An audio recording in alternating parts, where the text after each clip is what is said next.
Meus irmãos, que grande privilégio nós estarmos mais uma noite na casa do nosso Deus, para juntos desfrutarmos da comunhão de santos e também aprendermos um pouco mais da sua santa palavra.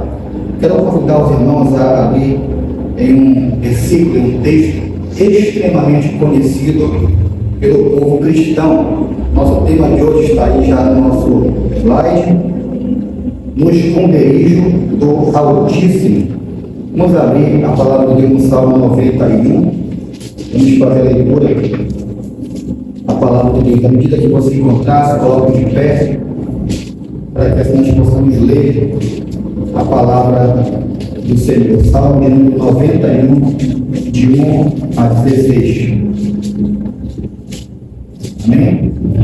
Diz assim: o que habita no esconderijo do Altíssimo e descansa à sombra do Onipotente, diz ao Senhor, meu refúgio e meu baluarte, Deus meu em quem confio. Pois ele te livrará do laço do passarinheiro e da peste perniciosa.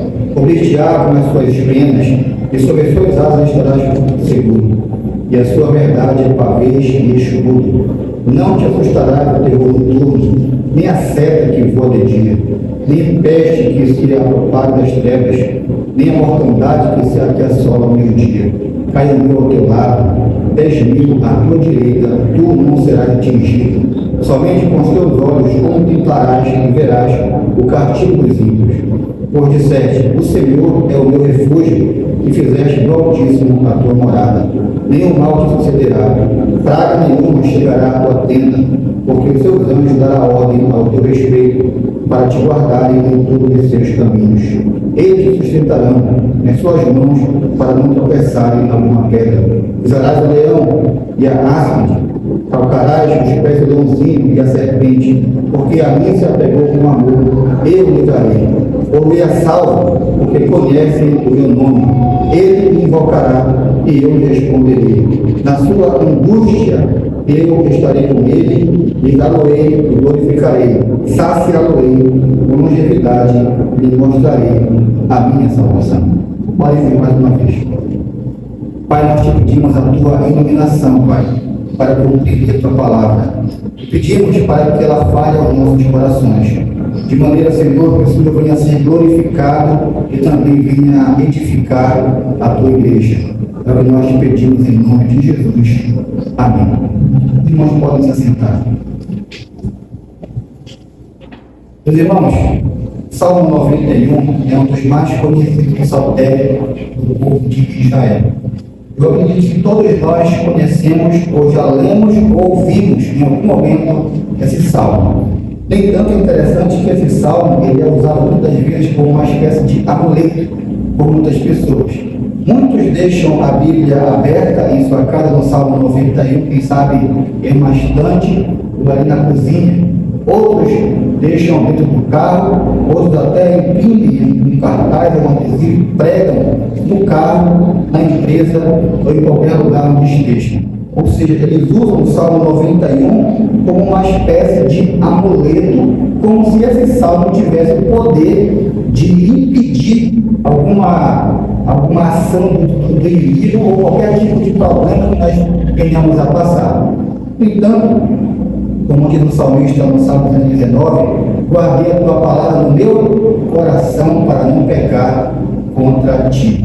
Ou seja, de nada adianta nós abrirmos esse salmo e colocarmos em nossa casa, na sala aberta, na cozinha, ou no carro, ou na empresa, se nós não guardarmos essa palavra onde? No coração. Nós precisamos guardar a melhor coisa, a palavra, no melhor lugar, no coração, para o melhor propósito, não pecar com o Senhor. Esse salmo tem consolado pessoas ao longo da história do cristianismo. São várias pessoas, vários homens e mulheres de Deus, que no decorrer de toda a história têm se beneficiado do Salmo 91 para, em momentos de angústia e tribulações da vida, entenderem que o nosso Deus é um Deus protetor, é um Deus que protege o seu povo. Eu acredito e estou até convencido de que esse salmo ele é uma espécie de versão neotestamentária de Romanos capítulo 1, verso de número 31. Diz o seguinte: se Deus é por nós, quem será contra nós? Exatamente. Por quê? Porque o Salmo 91 mostra a proteção do Deus Criador e Todo-Poderoso para com o seu povo. O Salmo 91 tem essa introdução. Ele mostra como o Senhor, no decorrer da história e também ainda hoje, protege e sustenta o seu povo no meio das dificuldades e tribulações. Até porque nós sabemos que o mundo que nós vivemos não é um mundo qualquer. É um mundo de dificuldade, é um mundo de enfermidade, é um mundo de tribulações. Se não for o Senhor que nos sustente, certamente nós não teremos a mínima capacidade de prosseguirmos no dia a dia. Não é verdade? Agora é interessante aqui que esse salmo destaca também duas coisas importantes. Ele destaca o protetor e o protegido. E quando nós vamos observar logo no capítulo 1 aqui até o 2, fala de Deus e mostra três nomes de Deus. Fala onipotente, altíssimo, Deus e também exatamente isso, altíssimo, onipotente, Senhor e Deus. Se nós vamos ler apenas aqui nessa versão que está, nós não compreendemos de forma profunda o que o texto quer falar. Mas quando nós já corremos aqui para o texto original, para o hebraico, nós podemos entender que Deus é esse que nos protege, pois a palavra aqui, altíssimo, quer dizer Elion, significa o Deus superior a todos, ou seja, o Deus que nos protege é aquele que está acima de todos, é aquele que coloca reis, é aquele que destrona reis, é o Criador de todas as coisas. A palavra também aqui, onipotente, que aparece logo após a palavra altíssimo, é a palavra El Shaddai, que significa o Deus Todo-Poderoso, e para ele não há impossível, ou seja, ele é a fonte inesgotável de toda a vida e poder. El Shaddai, também a palavra Senhor, quer dizer Javé, que remete ao Deus da aliança, de promessas para com o seu povo. Ou seja, esse Deus que nos protege, ele é um Deus que fez uma aliança, fez um pacto com o seu povo, e isso é impossível de ser quebrado, porque ele é um Deus que cumpre cada uma das suas promessas para com o seu povo. E a última palavra aqui, Deus, maiúsculo, a palavra Elohim, revela o Deus criador de todas as coisas. Tanto é que lá em Gênesis capítulo 1, quando fala criou Deus e a terra, ele criou Elohim, o céu e a terra. Ele é o criador e sustentador de todas as coisas. E esse Deus criou, e esse Deus que é o Deus impossíveis, e esse Deus que é o grande El Shaddai, o Todo-Poderoso, é o Deus que protege e sustenta o seu povo no decorrer de toda a história do cristianismo. Então, quando você vê aí as tribulações da vida, quando você vê aí as perseguições contra a igreja, não se desespere. Já houveram piores, mas a igreja sempre permaneceu de pé. Por quê? Porque aquele que sustenta a igreja, aquele que sustenta o seu povo, não é um Deus qualquer, é o Todo-Poderoso, aquele que sustenta e aquele que vai guiando a igreja no decorrer de toda a história.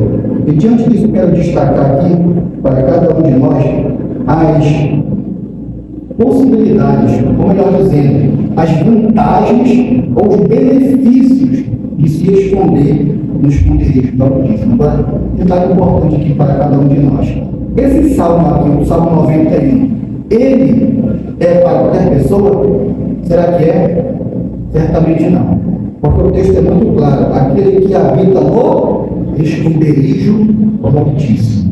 Esse salmo aqui não é para aquelas pessoas que pensam que de repente, quando passarem por uma tribulação, quando passarem por uma aflição, vão abrir o Salmo 91, vão ler de uma maneira mágica, vão se beneficiar daquilo que está escrito aqui. Não, esse salmo aqui é para aqueles que habitam no esconderijo do Altíssimo. E diante disso está, em primeiro lugar, que aqueles que habitam no esconderijo do Altíssimo têm a proteção de Deus. Primeiramente, versículo 1, acompanhe a sua Bíblia comigo. Olha o que diz: o que habita no esconderijo do Altíssimo e descansa à sombra do Onipotente. Primeiramente, aqui a palavra habitar. Habitar aqui não é passar de vez em quando. Habitar aqui não é ir quando passa por dificuldade. O que é habitar? Habitar é morar, é fazer morada. Ou seja, aqueles que são alvo da proteção de Deus, eles habitam na casa de Deus. Ou seja, moram com o Senhor. Quando o Senhor mora onde? Cada um de nós hoje somos templo do Espírito Santo. Ou seja, não quer dizer que você venha à casa de Deus de vez em quando. Não quer dizer que você venha apenas quando passa por uma tribulação. Não. É o seu lugar de habitação. Você mora, Deus mora com você continuamente. E por causa disso você habita na sombra do Onipotente. E diante dessas possibilidades, dessas marcas que nós temos, quando nós estamos na proteção de Deus, Ele nos dá alguns livramentos. O primeiro é que Ele nos livra de ciladas e de armadilhas. Versículo 3, o que diz?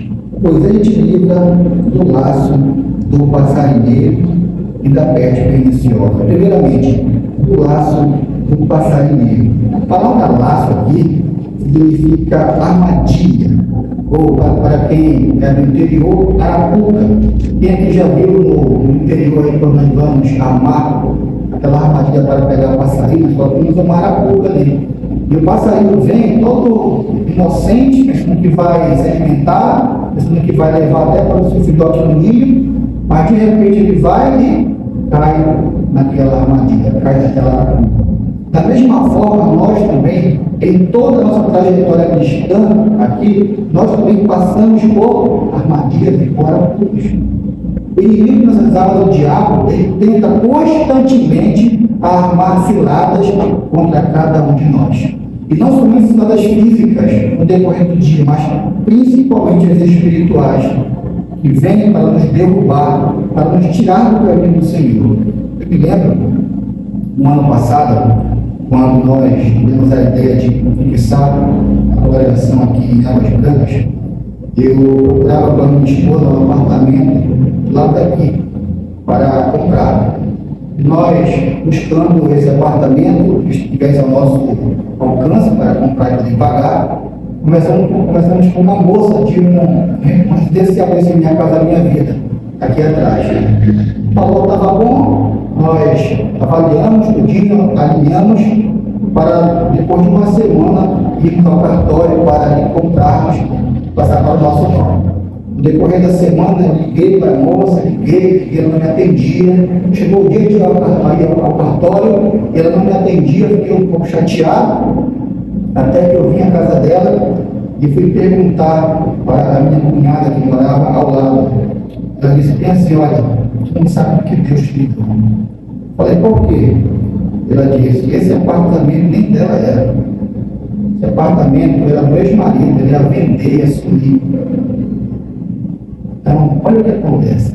Deus livra do laço do passarinheiro aqueles que habitam em seus esconderijos. Deus livra, livramentos.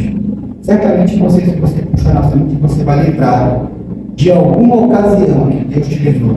Quem sabe de um acidente, quem sabe de alguma falcatrua contra você, quem sabe de alguma maledicência, de alguma fofoca contra a sua vida. Certamente, por quê? Porque aqueles que habitam, Deus derrama a sua proteção. Não podemos nós pensar que nós somos suficientes, não. Somos fracos, somos limitados. Nós não temos a capacidade de ver além dessa parede aqui, mas Deus vê. E aqueles que estão debaixo da sua bondade, da sua graça, Ele derrama o seu auxílio e a sua misericórdia, para que assim possam caminhar de maneira tranquila e não serem pegados pelo laço do passarinheiro que aqui remete a Satanás. Mas ainda no versículo 3, parte B, diz que Ele também nos livra da peste perniciosa. E nós sabemos que existe no mundo hoje mais de 8.743 tipos de doenças. 50 milhões de pessoas morrem anualmente no mundo por causa de doenças. Nós lembramos muito bem da peste bubônica, ou peste negra, que assolou os Estados Unidos, matou milhares de pessoas. No século XX, a febre espanhola também, que ceifou uma grande quantidade de pessoas. E agora, recentemente, março de 2020, a pandemia do coronavírus, que mundialmente assolou e devastou uma grande quantidade de pessoas. Nós vivemos em um momento endêmico e pandêmico, de muitas pandemias, de muitas epidemias de doenças. E aqui, de maneira correta, eu não quero ser radical, até porque nós não podemos achar que aqueles que partiram no tempo do coronavírus eram piores do que nós. Na verdade, poderia ser até melhores. Muita gente melhor que nós partiu para o Senhor no tempo do coronavírus. Sabe por quê? Porque no cristianismo é de cabeça para baixo. Viver é Cristo e morrer é lucro. Ou seja, para um cristão, a morte não é o final. Para o cristão, a morte é apenas o começo de uma vida superior e até melhor, e muito melhor do que essa que nós estamos vivendo aqui. Entanto, Deus é um Deus que nos livra de doenças. Deus é um Deus que cura doenças. Nós não podemos desacreditar disso. Hoje nós vivemos em um contexto de muita incredulidade, aonde quando uma pessoa passa por enfermidade, passa por lutas na vida, ela não recorre ao Senhor em oração. E às vezes, por causa desse tipo de atitude de incredulidade, as pessoas acabam não recebendo do Senhor a resposta. O relato que eu posso mostrar para você exatamente recentemente agora. A minha sogra estava na UTI na semana retrasada.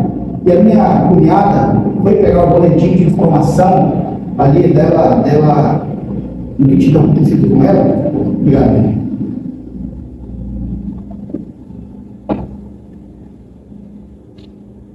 Estava acontecendo com ela e o médico falou assim: olha, ela está com uma infecção pulmão muito séria, ela está a nível de remédios extremamente fortes. Então a ideia é o seguinte: preparem já a família para o pior. Esse foi o relato do médico para a minha cunhada. O que nós fizemos? Primeiramente, colocamos o joelho no chão, convocamos a igreja para orar, tanto aqui quanto lá na IPA. O resultado: essa semana agora ela sai da UTI. Ninguém nem imaginava isso. Estava em um estado extremamente delicado, desacordado e entubado. Deus nos livra de enfermidades. Cabe a nós, queridos, confiar na sua providência, em seu cuidado. Todas as vezes que nós desconfiamos de que Deus pode agir na oração, Tiago vai dizer que são semelhantes à onda do mar, impelida e agitada pelo vento. Ou seja, que o vento leva, mas ela nunca fica, sempre volta, porque é inconstante. Não confia no Senhor, não confia nas promessas do seu Deus. Então, que nós possamos confiar que Deus é um Deus que nos livra da peste perniciosa. Ele também nos livra e nos cobre com a sua proteção. Versículo 4: cobrir-te-á com as suas penas, e sobre as suas asas estarás seguro. Aqui tem uma dupla proteção. Primeiramente, o refúgio sobre as asas de Deus. É interessante aqui, porque isso nos remete a Mateus capítulo 23, quando o Senhor fala bem assim: Jerusalém, Jerusalém, que me mata os profetas. Quantas vezes quis eu ajuntar vocês como a galinha ajunta os pintos debaixo das asas, mas vocês não quiseram. Ou seja, quando fala aqui, cobrir-te-á com as tuas asas, com as penas, está falando da proteção de Deus, uma proteção experimental, particular para com o seu povo. Porque nós somos fracos, meus irmãos. Recentemente eu li um livro muito bom do Jay Parker, onde ele ilustrava da seguinte forma: uma águia, ela voa, quando vem a tempestade, ela voa por cima das tempestades, para que a água não pegue nela, a chuva não pegue nela. Mas é diferente dos pintinhos. Na verdade, quando a tempestade vem, o que acontece? Os pintinhos correm para onde? Consegue lembrar aqui? Para debaixo da asas da mãe. E a própria mãe recebe toda a tempestade ali para quê? Para proteger os seus filhotes. Da mesma forma que Deus nos protege das tribulações da vida. Agora a pergunta: você tem corrido para Deus as tribulações da vida? Você tem se acolhido debaixo das suas asas? Você tem se refugiado debaixo das penas do Altíssimo? Ou tem corrido para fontes alternativas? Jeremias 2,43 fala o seguinte: porque o meu povo fez duas maldades para si. A mim me deixaram o manancial de águas vivas e cavaram para as cisternas rotas que não retêm águas. Às vezes nós, em vez de nos desfrutarmos de um manancial de água viva, que é o Senhor, de um oceano, nós corremos para a caixa d'água furada, que enche, mas seca, porque não conseguem retirar. Na é verdade, nós precisamos correr para debaixo das asas do Altíssimo, porque Ele nos protege. Mas também fala que o Senhor é escudo e pavês. Aqui nos remete aquelas torres gigantescas do Antigo Testamento que protegiam o povo de Deus contra os exércitos inimigos. Deus é o nosso escudo e a nossa fortaleza também no meio das tribulações que diariamente vem nos assolar. Ele também nos guarda e nos sustenta de forma sobrenatural. Versículo 11 e versículo 12, o que dizem na sua Bíblia? Porque aos seus anjos dará ordem ao teu respeito, para te guardarem em todos os teus caminhos. Eles te sustentarão nas suas mãos, para não tropeçares em alguma pedra. Nós, às vezes, lendo esse texto aqui, eu já tive a oportunidade de ouvir alguém falar que nós temos anjos da guarda. Ou seja, que Deus ele manda um anjo da guarda para cuidar de cada um do seu povo. Mas está errado. Os anjos são ministros do Senhor para servirem o povo de Deus. Ou seja, Deus não manda um anjo para proteger uma única pessoa. Não. Deus manda anjos para nos rodearem e também para nos protegerem diariamente. Meus irmãos, não sei se vocês já leram uma história ali, quando o rei Ezequias estava com medo do rei Senaqueribe, que iria invadir o reino de Judá. Desesperado, ele olha para o grande exército de Senaqueribe que dizia para ele: olha, eu vou devastar totalmente Judá. Então, o rei Ezequias vai até o profeta Isaías desesperado e fala: o que eu vou fazer? O que farei? Então Isaías fala: não te preocupa, essa batalha não é tua, é do Senhor. Então, Deus vai enviar um único anjo, para derrotar mais de 85 mil homens do exército da Síria. Um único anjo derrotou uma quantidade gigantesca de pessoas. Esses anjos são que nos protegem diariamente. Talvez você não saiba, não lembre, mas talvez você lembre aí, quando você talvez viaje de carro, como eu, de navio, nosso irmão também aqui, quantos livramentos nós não temos da parte do Senhor, diante das ondas do mar, diante do caos da estrada, das enfermidades, como se disse agora há pouco, o Senhor nos livra através dos seus anjos. Um outro relato lá em 1 Reis, capítulo 26, quando o exército de outro rei da Síria iria invadir ali para prender o profeta Eliseu, o servo de Eliseu, desesperado com o exército que vinha ao redor ali do profeta Eliseu, diz assim: certamente nós iremos morrer. Então o profeta Eliseu fala: Senhor, abre os olhos do teu servo. O Senhor abre. Ele se depara com carruagem de fogo, anjos e uma grande quantidade de soldados celestiais para proteger apenas um homem de Deus, o profeta Eliseu. Por quê? Porque Deus acampa sobre nós os seus anjos para nos protegerem. Agora é importante destacar uma coisa aqui. Nós não podemos mais pensar que contar com a presença de anjos para nos proteger quer dizer que nós podemos viver de qualquer jeito. Nas loucuras da vida, achando que Deus vai nos proteger. Uma pergunta aqui: quem foi que trouxe o texto aqui para orientar uma pessoa? Eu lembrei. Esse texto aqui, Salmo 91, versículo 11. Porque os teus anjos darão ordem ao teu respeito. Quem foi que usou esse texto para orientar uma pessoa? Quem foi? Satanás. Mateus capítulo 4. O próprio diabo usou o Salmo 91 para fazer Jesus cair em tentação. Só que é importante destacar aqui: o diabo sempre vai, ou ele vai tirar da palavra algo, ou ele vai acrescentar o que não está. Se você lembrar de Gênesis capítulo 2, ele acrescenta. Deus fala assim para Eva: olha, de toda a árvore do jardim você pode comer, somente da do bem e do mal da árvore você não come.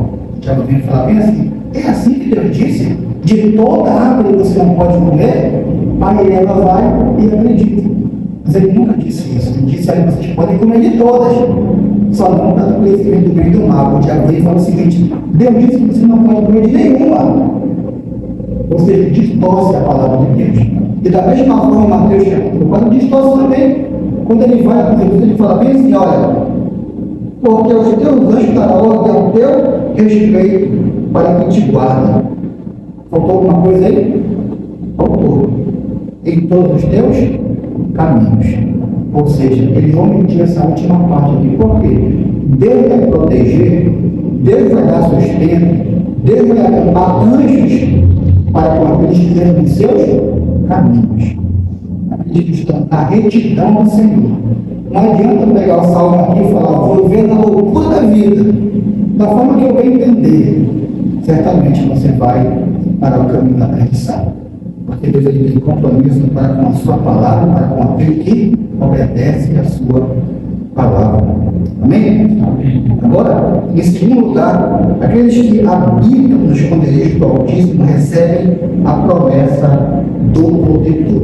Do versículo 1 até o 13, mostra aqui o salmista mostrando e apresentando a proteção de Deus para com o seu povo. Agora, a partir do versículo 14 a 16, fala do próprio Deus se revelando para com os salmistas. Então, vejamos aí para quem são as promessas que o Senhor derrama. Para quem são? Primeiro, as promessas de Deus são para aqueles que o amam. Versículo 14, que diz aí: porque a mim se apegou com amor e eu o livrarei. Ou seja, as promessas que eu disse aqui no primeiro versículo, de proteção, de livramento de enfermidade, de sustento sobrenatural, são para quem? São para aqueles que amam ao Senhor. São para aqueles que amam a Deus. João capítulo 14: aquele que me ama, guarda os meus mandamentos. Aquele que me ama, vou repetir, guarda os meus mandamentos. Não adianta apenas dizer com a boca que ama ao Senhor, se com a vida não demonstrarmos isso no dia a dia. Não adianta. Não adianta você dizer de bons com quem a vontade, como diziam até os fariseus da época, né? Senhor, Senhor, ali uma forma de hebraísmo, de repetição. Senhor, Senhor. Às vezes falamos, eu amo ao Senhor de maneira até exultante, mas no dia a dia, onde é que está esse amor? Como eu até disse na escola dominical, às vezes nós falamos que amamos ao Senhor, mas desejamos a morte de uma pessoa. Às vezes nós falamos que amamos ao Senhor, mas não perdoamos o próximo. Às vezes nós falamos que amamos ao Senhor, mas nós engendramos o mal contra o próximo no nosso coração. Não é assim. Aqueles que amam ao Senhor recebem as promessas que eu disse no versículo anterior. Mas também as promessas de Deus são para aqueles que conhecem a Deus. Versículo de número 14, parte B, que diz: porque a mim se apegou com amor e eu livrarei. Coroei a salvo porque conhece o meu nome. Conhece o meu nome. Falei uma pergunta para vocês aqui. Quantos aqui, sejam sinceros, quantos aqui conhecem Cristiano Ronaldo, jogador de futebol? Balancem a cabeça, conhecem? Pergunta. Ele conhece vocês? Conhecer a Deus aqui quer dizer que Ele também te conhece, que você é conhecido dele. Até porque isso remete ao ponto anterior. Você não pode amar quem você não conhece. Você só ama quem você conhece, não é verdade? De maneira sincera e verdadeira, só se você conhecer essa pessoa. Não é verdade? Eu lembro um tempo atrás que eu li um comentário do reverendo Hernando Dias Lopes sobre algum tema. Ele conta que ele estava saindo de uma igreja lá na Paraíba. Uma irmã chegou e falou assim para ele: pastor, eu estou saindo da igreja. Ele falou: por quê, irmão? Não sei, alguma coisa que ele distratou, você teve algum problema, mudou de trabalho, mudou de cidade. Ele falou: não. Porque eu quero uma igreja que me empolgue, uma igreja de história. Ele falou assim: você conhece a história da igreja presbiteriana? Ela falou: não conheço não. Ele falou: não sei se eu vou lhe contar. Ele sentou lá com ela e passou 2 horas de tempo conversando. Passou pelos patriarcas do cristianismo, depois pelos pais da igreja, pelos puritanos, pelos avivalistas, até o dia de hoje. Porque eu posso dizer, quando acabou de contar para ela, ela estava em lágrimas, segundo ele lá no seu comentário. E ela falou bem assim: pastor Hernandes, agora eu descobri que é impossível amar alguém por qualquer coisa que você não conheça. É impossível. Não tem como nós amarmos a Deus sem conhecê-lo na intimidade. Lemos aqui hoje no Salmo de número 34, a intimidade do Senhor para aquele que eu tenho, os quais revelará a sua aliança. Ou seja, se quer conhecer a Deus, vai busque amá-lo. Se quer conhecer ao Senhor, busque ter intimidade para com Ele através do que? Da sua palavra, da vida de oração também, da comunhão com a igreja local. Mas também as promessas de Deus são para aqueles que oram. Versículo 15, o que diz aí? Eles me invocarão e eu lhes responderei. Essas promessas que eu disse também aqui são para as pessoas que oram ao Senhor, as pessoas que desfrutam de intimidade com Deus. E uma pergunta interessante aqui para cada um de nós: como é que está a nossa vida de oração para com o Senhor? Será que nós temos orado para com Ele? Meus irmãos, eu disse que eu acho que é uma das pregações passadas, que há um tempo atrás eu estava lendo uma matéria, eu descobri que, se eu não tenho nada agora, 60% dos pastores, depois de serem ordenados, alegaram e confessaram que nunca leram a Bíblia de Gênesis Apocalipse. Pastores. Agora página aqui. Página. 80% dos cristãos confessaram, sabe, que é verídico, pesquise. Não acredite, pesquise o que eu estou falando. 80% dos cristãos reconhecem que não tem vida de oração. Não tem. Ou seja, falem, acordam pela manhã na pressa do dia, não oram ao Senhor, que no decorrer da tarde não buscam a Deus, e pela noite, antes de dormir, não se apresentam também ao Senhor em oração. E a pergunta, meus irmãos, é: será que é possível conhecer ao Senhor e amá-lo sem vida de oração? Totalmente impossível. Oração é contato com Deus. Oração é conversa, intimidade com o Senhor. Não é como aqui na igreja local, que você pega o microfone e você, uma oração de exultação a Deus, ora. Não, é intimidade, é conversa. Conversar com seu Pai, ter intimidade, não secreto com Ele, aquilo que só Ele sabe de você, aquilo que só você quer conversar para Ele. Intimidade para com Ele. E agora, meus irmãos, olha o que diz Jeremias, capítulo 33, versículo 3. Invoca-me no dia da tua angústia, e eu te livrarei, e tu me purificarás. Salmo de número 50, versículo 15. Ainda vai dizer: clama a mim, e respondeste-ei, e anunciar-te coisas grandes que não conhece. Ou seja, nos levando a orar e a buscar o Senhor constantemente através da oração. E aqueles que recebem do Senhor essas promessas, que amam ao Senhor, que conhecem a Deus, que buscam a oração, eles recebem primeiramente a resposta da oração e a companhia da angústia diariamente. Porque o versículo 60 ainda vai falar o seguinte: o que diz aí? Saciá-lo-ei com longevidade. Quem busca a Deus, quem ama ao Senhor, ele prolonga os dias de vida. Mas nem por isso significa que nós somos frágeis. Não há como você 80 anos de idade aí, dentro da igreja sozinha, cultuando ao Senhor, com uma alegria no coração, na verdade. Por quê? Porque o Senhor tem derramado vigor constantemente, diariamente. E também diz que Ele lhe mostrará a salvação. O Senhor que nos protege, o Senhor que nos sustenta, que nos livra da peste perniciosa, do laço do passarinheiro, que nos dá proteção, que nos protege de forma sobrenatural, aquele que nós amamos, aquele que nós almejamos conhecer, aquele que nós oramos, esse é o Deus que nos levará seguro também para a eternidade. O texto fala que Ele nos glorificará e mostrará para nós a sua salvação. Mostra que nos levará para as moradas do Altíssimo de maneira segura e sincera.